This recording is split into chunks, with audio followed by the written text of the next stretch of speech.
Seigneur, merci, nous te bénissons pour ce moment. Bonjour frères et sœurs. Voilà, nous bénissons Dieu. Que Dieu puisse nous bénir. Nous sommes encore dans ce lieu, dans notre église. Voilà, les déconfinements arrivent tout doucement, doucement. Nous bénissons Dieu parce que je ressens encore les sensations de ces bâtiments, de ce lieu où nous célébrons nos cultes. Nous avons laissé il y a un peu de temps, mais Seigneur nous a fait grâce.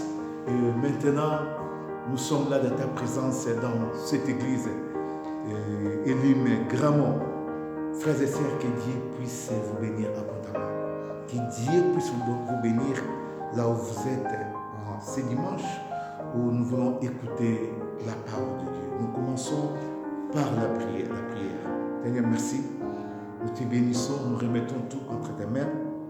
Nous voulons que tu puisses nous parler. Au nom puissant de Jésus-Christ, nous prions, nous disons Amen. Shalom à tous les bien-aimés qui nous suivent dans le monde entier, en Angola, au Congo, aux États-Unis, au Gabon, en Belgique. Shalom à tout le monde. Que Dieu puisse vous bénir, peuple de Dieu, vous qui suivez cette vidéo. Seigneur, merci.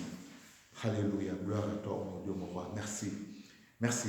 Alors, le thème de mon message aujourd'hui, c'est la possession démoniaque.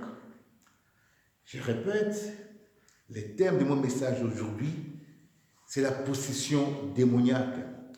Et nous avons pour sous-thème les étapes et les conséquences d'une possession démoniaque. Je répète encore, la possession démoniaque dans ses étapes et avec les conséquences d'une possession démoniaque.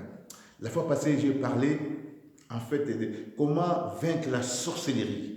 Voilà, nous ne sommes pas loin de la sorcellerie, nous ne sommes pas loin des oppressions démoniaques, mais là nous sommes en train de parler de la possession démoniaque, avec sous-thème les étapes et les conséquences. Voilà, définition. Alors c'est quoi une possession démoniaque?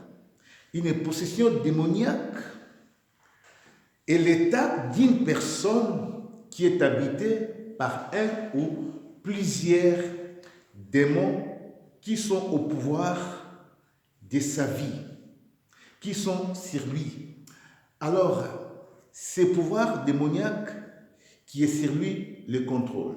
Donc, je répète encore, une possession démoniaque est l'état d'une personne qui est habitée. Pour parler de la possession, nous devons parler du mot habité. La personne est habitée par un ou plusieurs esprits qui ont un pouvoir sur lui.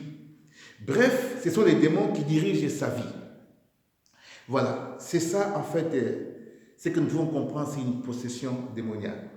Alors, c'est quoi ou c'est qui un démon? Donc, je préfère dire encore quoi ou quoi, peu importe.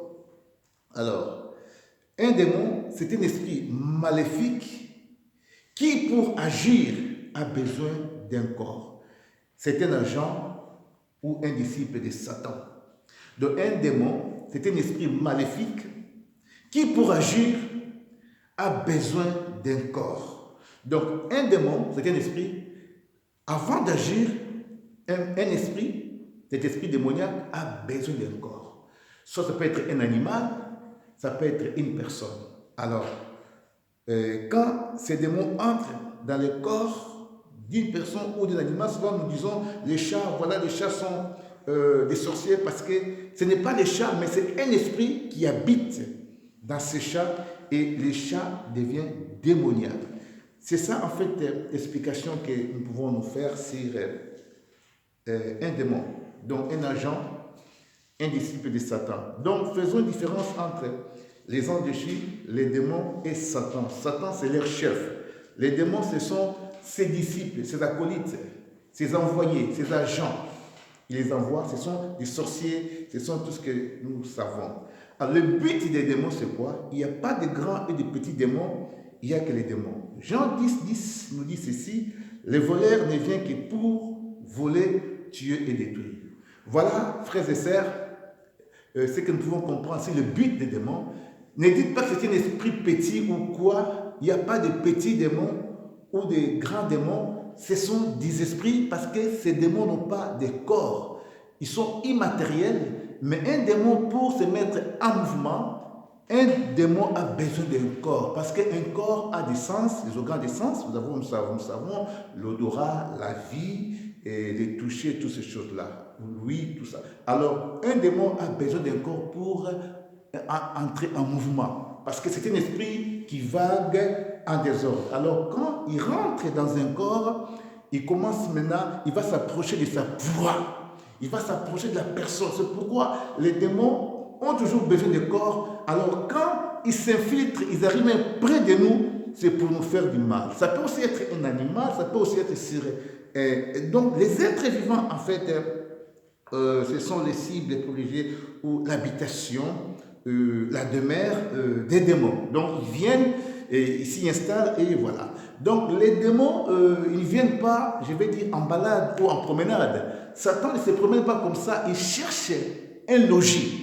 Il cherche une demeure. Il cherche une maison.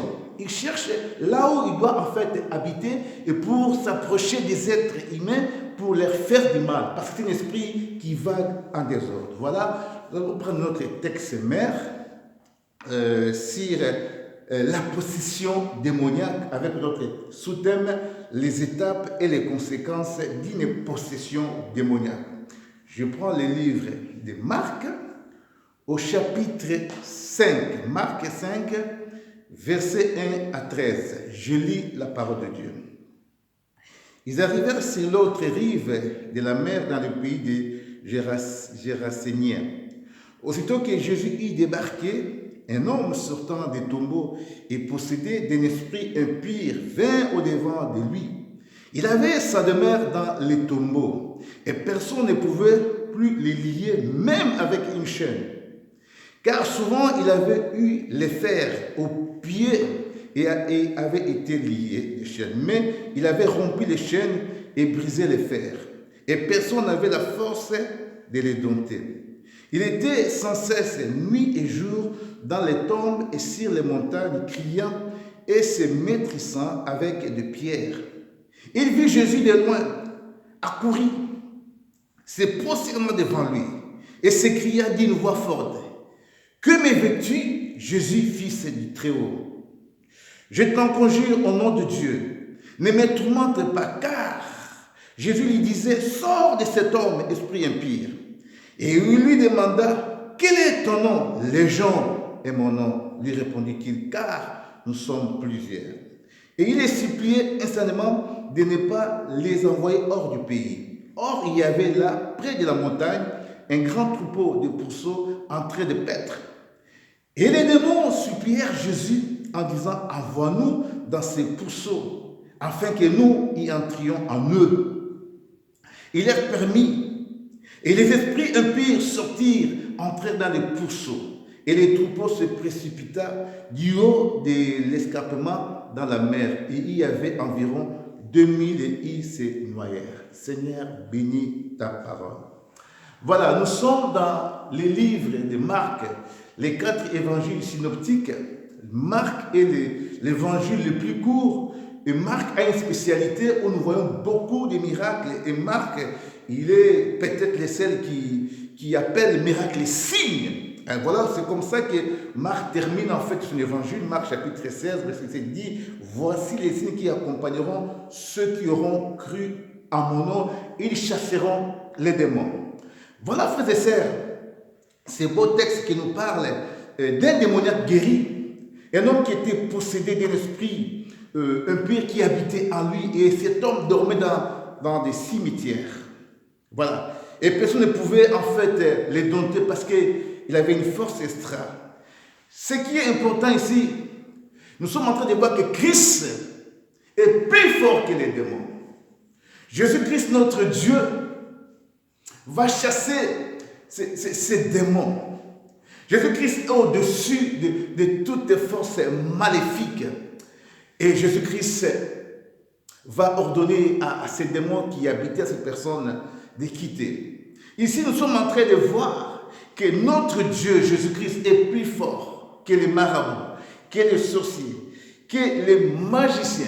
Là, Christ est en train de nous démontrer que les esprits méchants, les démons, les sorciers, toutes ces choses-là, ils doivent s'agenouiller devant nous. Les chrétiens, des fois, nous oublions. Ici, Christ, ces démons sont venus se prosterner. Ils sont venus, en fait, s'agenouiller. Ils sont venus devant Christ. Alors, ils ont peur. Rien que les noms de Jésus-Christ font peur aux démons. Laisse-moi te dire, ce n'est pas les noms des présidents, les noms des ministres, non, les noms des pasteurs, non, qui font peur aux démons, non. C'est le nom de Jésus-Christ parce que ce nom est puissant, ce nom est glorieux. Quand nous citons le nom de Jésus-Christ de Nazareth, les démons, même les plus audacieux, mais même ces démons-là qui sont forts comment, même les sorciers dans nos familles, ceux qui pratiquent l'occultisme, ceux qui sont dans des choses bizarres, ceux qui nous font du mal, ceux qui consultent les marabouts, même ceux qui sont dans les loges, ils savent, quand nous entrons dans leur présence, nous sommes dans leur maison, et quand nous arrivons, ils savent que ces gens, les chrétiens, le nom de Jésus-Christ, nous les plions, ils sont écrasés par les noms puissants de Jésus-Christ. Les démons, ils sont à genoux, ils ont peur. Voilà, le Christ qui arrive comme ça, il sort là, il arrive, et c'est cet homme qui dormait dans des cimetières, quand il voit Jésus-Christ, il dit, Fils du Très-Haut, pourquoi tu es venu me tourmenter? Tu es venu me déranger. Voilà, ce n'est pas la personne physique, mais c'était l'esprit qui était dans cette personne. Cet esprit faisait du mal. Cet esprit poussait cet homme. Cet esprit, selon la parole de Dieu dans ce que nous sommes en train de lire, avait donné même à cette personne une force extra. Personne ne pouvait les lier. Personne ne pouvait les lier, les toucher. C'était terrible. Parce que nous sommes en train de voir quand quelqu'un a un esprit, il y a une force extra. Et les démons, c'est comme ça. Ce sont des êtres bizarres. Et quand ils pénètrent dans la vie d'une personne, comme je l'ai dit, Jean 10, c'est pour détruire. C'est pour détruire. Donc, nous devons faire attention aux démons. Nous devons faire attention. Nous ne devons pas les minimiser. Surtout les gens que nous côtoyons. Oh, c'est terrible. Nous allons parler aujourd'hui des étapes et des conséquences d'une possession démoniaque. C'est ça, en fait, les thèmes de mon message. Donc, les sous-thèmes. Les étapes d'une possession.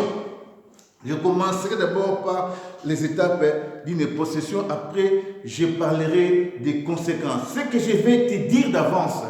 Nous ne pouvons pas avoir peur des démons, des sorciers dans nos familles. Nous ne pouvons pas avoir peur des marabouts. Nous ne pouvons pas avoir peur de tous ceux qui nous veulent du mal, de tous ceux qui consultent les médiums, de tous des enchanteurs, de tous ceux qui se réunissent dans la nuit, tous ceux qui pratiquent la sorcellerie pour attaquer les chrétiens. Tous ces gens là-bas, ils sont à genoux devant nous parce que quand nous citons le nom de Jésus-Christ, nous renversons leur table magique, nous leur mettons à genoux, nous neutralisons leur puissance. Ils le savent parce que Christ nous a donné ses pouvoirs. Marc chapitre 16, verset 17. Voici les signes qui accompagneront ceux qui auront crié en mon nom. Ils chasseront les démons. Je vais dire à quelqu'un aujourd'hui, je vais te dire mon frère, ma soeur, tu ne peux pas avoir peur des sorciers ou de l'oncle qui est au village. Surtout nous les Bantous, dans notre société africaine, nous avons devoir peur de l'oncle, de ceci, de cela. Tous ces gens-là, nous avons le pouvoir de les plier, nous avons le pouvoir de les cartonner, nous avons le pouvoir de les neutraliser. Au nom puissant de Jésus-Christ, ça ne peut pas être le contraire. Parce que le Christ en nous, nous avons la force. Bien souvent, les chrétiens, nous sommes un peu en retard. Des fois, nous nous négligeons. Nous avons une force dans nos mains. Voici les pouvoirs, les signes qui accompagneront ceux qui auront crié à mon nom. À mon nom, ils imposeront les mains aux malades. Les malades seront guéris. Ils parleront de nouvelles langues. Ils chasseront les démons. Nous avons le pouvoir dans nos mains. Au nom de Jésus-Christ, si nos mains sont propres, nous obéissons à la parole de Dieu. Nous sommes dans la sanctification. Par la foi, nous pouvons chasser les démons. Et les démons obéissent au nom puissant de Jésus-Christ. N'aie pas peur, mon frère, ma soeur, pendant ces moments de coronavirus. N'ayez pas peur d'avoir le pouvoir de neutraliser les envoûtements, la sorcellerie, toutes ces choses-là dans nos maisons. Au nom puissant de Jésus-Christ, nous pouvons les neutraliser parce que ce sont des esprits. Voilà, je vais prendre le point A, où je vais parler des étapes de la possession. Je parle des étapes de la possession. Je parle de la possession démoniaque. C'est-à-dire comment le diable pénètre dans la vie de certaines personnes. Donc je vais rester ici pendant cet enseignement, parler un peu de la possession démoniaque. Je parlerai des symptômes, des signes et comment les démons pénètrent, comment ils arrivent. Mais là aujourd'hui je vais parler un peu de 2 points. Il s'agit des étapes d'une possession démoniaque. Il y en a 4 étapes. Après, je parlerai des conséquences d'une possession démoniaque. Attention, frères et sœurs, nous devons fermer nos fenêtres. Nous ne devons pas accès au diable, comme la parole de Dieu dit dans Éphésiens chapitre 4, verset 27 à 28, où nous voyons, la Bible dit, ne donnez pas accès au diable. Ne minimisez pas les esprits. Attention, attention, frères et sœurs. Je commence avec les étapes de la possession. La première étape d'une possession pour que le diable pénètre, parce qu'il cherche un logis, il cherche une demeure, il cherche une habitation. Le diable ne se promène pas comme ça en vain. Il ne vient pas en promenant, il cherche une habitation, il cherche une maison. La première étape, c'est la proposition. La proposition ou la tentation. Le diable va chercher à pénétrer dans la vie d'une personne. Et il envoie les démons. Il envoie ses acolytes. Il envoie ses esprits. Et ces esprits viendront parce que ces esprits vont prendre la forme d'une personne. Ça peut être un animal, ça peut être, je ne sais pas moi quoi. Souvent, nous les Africains, nous avons l'habitude de catégoriser certains animaux de la sorcellerie, les chats, ou ceci, ou les hiboux, les oiseaux, toutes ces choses-là. Alors, un esprit démoniaque pour pénétrer, tu vas chercher un corps et il va s'approcher de toi et il va faire une proposition ou une tentation. Souvenez-vous d'Adam et Ève. Satan a pris la forme d'un serpent parce que c'était un esprit qui était en lui. Il va séduire Adam et Ève. Est-ce que vraiment Dieu vous a dit que vous ne mangerez pas? Écoutez, c'est des tentations. Est-ce que Dieu a dit vraiment que vous ne mangerez pas de cet arbre-là de fruits? C'est comme ça, frères et sœurs, dans nos maisons. Attention aux propositions. Nous qui sommes chrétiens, nous avons des fois dans des fêtes. Quand nous arrivons, écoutez, c'est une proposition qu'on va te faire. Tu ne danses pas, toi qui es chrétien. Et ça sera une deuxième proposition. Voilà, tu ne prends pas du whisky. Un verre, ça ne fait de rien. Et voilà, c'est de telles propositions alléchantes que les diables nous proposent. Ou à l'école, ou avec des amis, partout où nous sommes, nous devons faire attention. La première étape d'une possession, une possession, c'est un processus. Ça ne commence pas comme ça du coup. Ça peut prendre du temps, ça peut prendre une année, ça peut prendre 6 mois, comme un jour. Mais il y a des étapes. Donc voilà, la première étape, c'est la proposition. Satan te propose. Et Jésus-Christ est passé par là. Satan lui amène sur une montagne. Il dit, voilà le royaume de ce monde, il m'appartient. Si tu t'agenouilles, c'était une proposition. Jésus-Christ même qui est le haut sommet, Satan va chercher à les séduire. Lui qui est le haut sommet, lui qui est le sommet de la montagne. Toi qui es le sommet de la foi, toi qui es un chrétien, toi qui es pasteur évangéliste, une proposition comme ça qui tombe. Voilà comment des hommes de Dieu tombent aujourd'hui. Ça peut être, je vais dire, un esprit de Jézabel, par une femme ou par ceci, par l'argent, toutes ces choses-là. Les esprits démoniaques prennent la forme d'une personne où ils pénètrent à l'intérieur, ils habitent dans un corps, ils s'approchent de toi, ils vont commencer par proposer. Jacques chapitre 1, verset 13 à 14. Jacques chapitre 1. Je vais lire la parole de Dieu. Écoutez, ça Bible dit. Voilà une proposition, une tentation. Que personne, lorsqu'il est tenté, ne dise « c'est Dieu qui me tente », car Dieu ne peut être tenté par le mal et ne tente lui-même personne. Mais chacun est tenté parce que sa propre convoitise l'attire et le séduit. Dieu ne peut pas nous tenter, Dieu éprouve son peuple. Toute tentation vient de l'ennemi. C'est le diable qui tente, parce qu'il tente, il a un projet. Parce que derrière, il y a le mal. Derrière, il y a un piège. Voilà, c'est ça, tenter. Dieu en lui, il n'y a pas le mal. Comment Dieu peut tenter quelqu'un? C'est-à-dire qu'en notre Dieu, il y a le mal. Or, Dieu est saint, 3 fois saint. Dans notre Dieu, il n'y a pas le mal. Même 0, il n'y a rien du tout. Voilà, celui qui tombe, c'est le diable. Alors c'est par la tentation, la première manœuvre pour que tu tombes dans la possession, il y a la proposition ou la tentation. C'est ça que Jacques nous dit ici. Voilà. La deuxième étape de la possession pour que le diable habite dans une personne, pour que le diable prenne le contrôle d'une personne, pour que les démons rentrent dans la vie d'une personne, prennent le contrôle, soit au pouvoir de cette personne pour le contrôler, pour le diriger, c'est l'harcèlement. L'harcèlement veut dire quoi? C'est harceler quelqu'un. On a proposé, il vient, c'est comme si quelqu'un tape à ta porte. Il vient, il tape. Le lendemain, il revient, tu chasses, mais il revient encore, il revient encore avec la proposition. Cela arrive souvent avec des jeunes, avec dans les copinages, dans les tentations de ceci, cela. Un jeune homme va venir, il va revenir sur une fille. La première fois, il rate. Deuxième fois, il rate, il se repose. Le diable, c'est comme ça, frères et sœurs.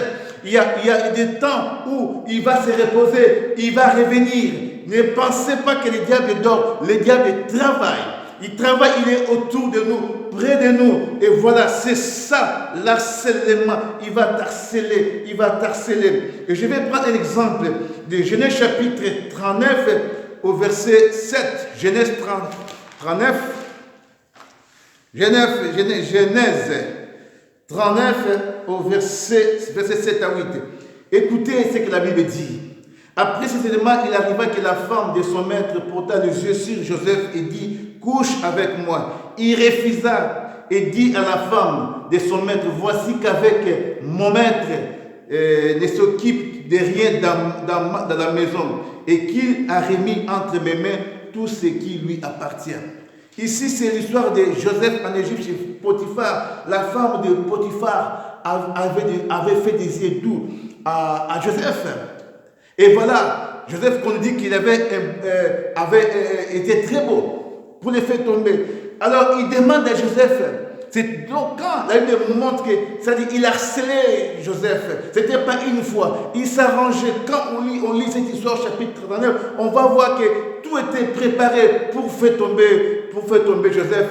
Et cela arrive beaucoup à plusieurs hommes de Dieu qui tombent dans cela, qui tombent dans ces péchés-là, qui tombent dans l'impudicité, qui tombent dans ceci.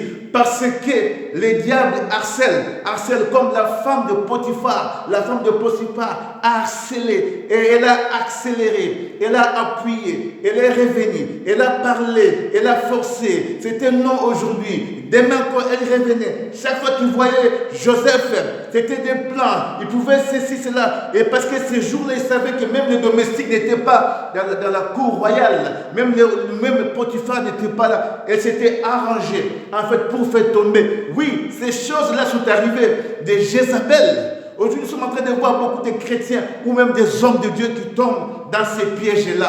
Parce que Jézabel, cet esprit terrible, pénètre même dans nos églises pour faire tomber certaines personnes. Ou partout, ou même dans les couples, dans les foyers, ça peut être aussi une femme qui peut arriver à des choses comme ça. Laissez-moi te dire, mon frère, ma soeur, tu dois faire attention, parce que ça, c'est un processus, je veux dire la possession démoniaque. C'est le diable est en train de forcer, de frapper la porte, pour quand il va ouvrir la porte, il va entrer pour faire de ton corps, je veux dire, sans mêler sa demeure et pour prendre le contrôle. Et nous savons que la fin, c'est pour détruire. Il n'y a pas de petit esprit, il n'y a pas de grand esprit. Tout esprit qui pénètre dans la vie d'une personne, c'est pour détruire, c'est pour faire mourir. La mort physique, même la mort spirituelle. Voilà le but de l'harcèlement. Joseph a dit non, nous devons aider Joseph.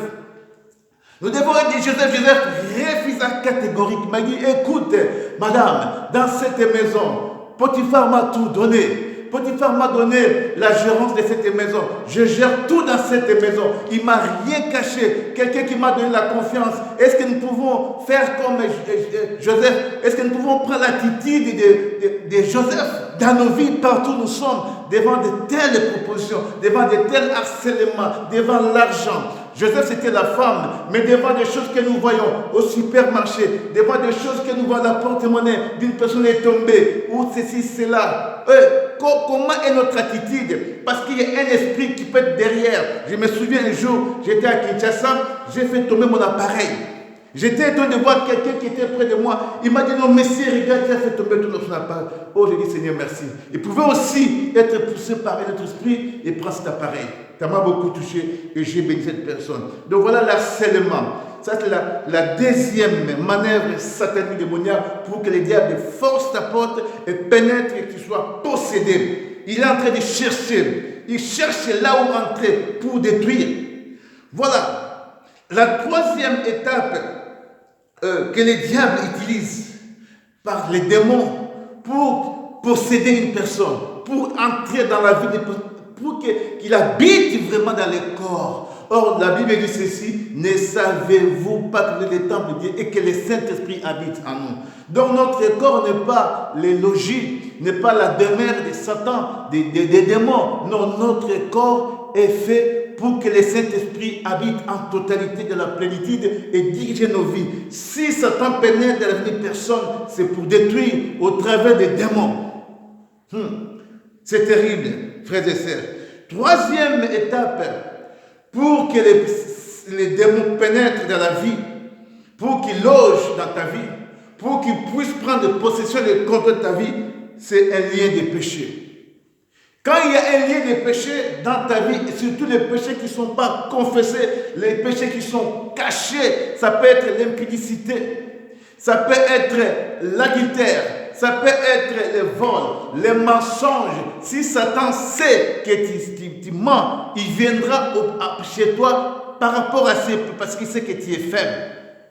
Là où tu es fort, le diable ne viendra pas parce qu'il sait que tu es fort dans ceci, tu es fort, tu ne touches pas l'alcool, tu es fort dans ceci, là il n'arrivera pas, il sait que mon frère est fort dans cela, il sait que c'est là, alors il va s'approcher de toi, il va chercher d'autres contours pour pénétrer. Quand il est en train de chercher une porte, alors les péchés qui sont non confessés, les péchés, la haine là qui te bloque, la jalousie qui te bloque, Satan il viendra toujours par là pour forcer, et parce que tu n'as pas confessé tes péchés, et tu vas voir que le diable va forcer cette porte-là pour t'attaquer, pour entrer. Donc c'est une porte que nous devons fermer. Les péchés non confessés, nous devons faire attention à ça. Je vais lire la parole de Dieu dans Romains, chapitre 6, versets 1 à 2. Écoutez ce qu'il avait dit ici, les péchés non confessés. Que dirons-nous donc? Demeurions-nous dans les péchés afin que la grâce abonde? Certainement, nous qui sommes morts au péché, comment vivrions-nous encore dans les péchés? Comment vivrions-nous encore dans les péchés? Que dirons-nous donc? Demeurions-nous dans les péchés afin que la grâce abonde? Est-ce que nous devons demeurer dans les péchés afin que la grâce abonde?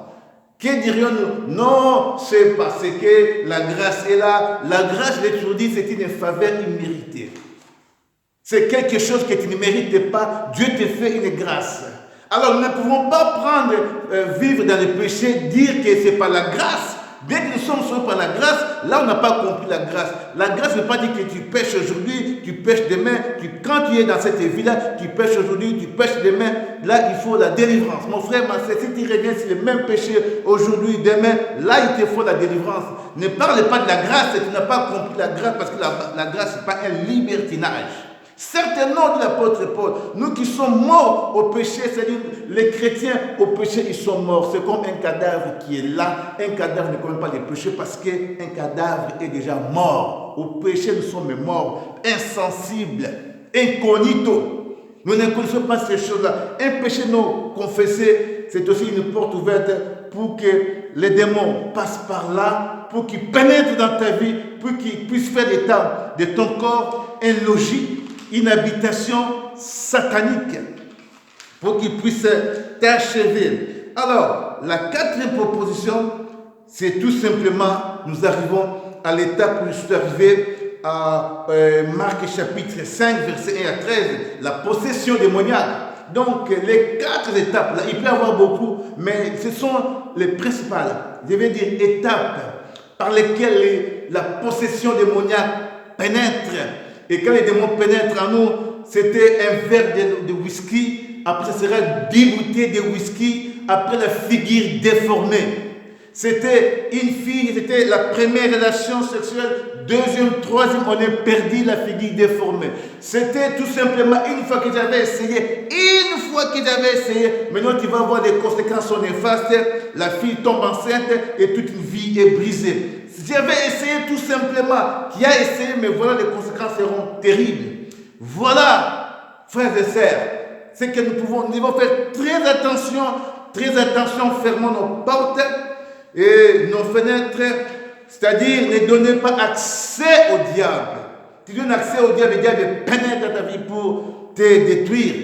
Voilà, je prends le dernier point, les conséquences de la possession. Parce que je parlais des 4 étapes et la dernière étape qui est la possession, j'ai dit que la possession elle-même est déjà accomplie. Maintenant, Matthieu 8, 16 dit ceci. Le soir venu, on lui amena plusieurs démoniaques. Il chassa les esprits par la parole et guérit tous les malades. Ici c'est Christ. Matthieu chapitre 8 verset 16. Le soir venu, on lui amena plusieurs démoniaques, c'est-à-dire des personnes qui étaient possédées, habitées par des esprits mauvais, c'est-à-dire magie, sorcellerie, impudicité, adultère. Il chassa les esprits par la parole. C'est les esprits mauvais démoniaques qui habitaient par la parole. Nous pouvons chasser les esprits démoniaques par la parole de Jésus-Christ. Et il guérit les malades. Nous sommes en train de voir que si ces personnes étaient malades, c'est parce que ces personnes étaient possédées. C'est-à-dire que les démons amènent des malades, des maladies. C'est-à-dire les démons, ces agents destructeurs, ces agents sataniques et démoniaques, quand ils pénètrent, quand une personne est possédée, la possession est aussi, je vais dire, est accompagnée par des maladies. Je prends le dernier verset, Matthieu chapitre 9, verset 33. Les démons chassaient le mieux par là. C'est-à-dire quelqu'un, je ne vais pas dire que tous les mieux, non, il y a certaines personnes qui sont peut être mieux, pas avoir ces handicaps de parler. Alors, c'est parce que c'est causé par des démons. Voilà, c'est ça, frères et sœurs, et mieux. Je ne dis pas que tous, non. Il peut aussi avoir des déformations linguistiques comme ça, ou des maladies, je vais dire, normales. Mais, dans certains cas, où c'est vraiment spécial et compliqué, nous pouvons aussi, la Bible nous parle clairement ici, les démons chasseurs et le mieux par là. Le mieux, c'est celui qui ne parle pas. C'est-à-dire que la personne ne parlait pas, c'est-à-dire que ces mieux ne parlaient pas parce qu'il y avait un démon en lui. Voilà, frères et sœurs. Voilà comment nous pouvons faire attention à toutes ces choses, frères et sœurs. Fermons nos fenêtres, fermons nos portes, parce que la possession démoniaque, c'est les démons qui cherchent à pénétrer dans la vie d'une personne. Nous avons vu clairement que quand un démon pénètre dans la vie d'une personne, c'est pour détruire. Jean 10, 10 dit ceci.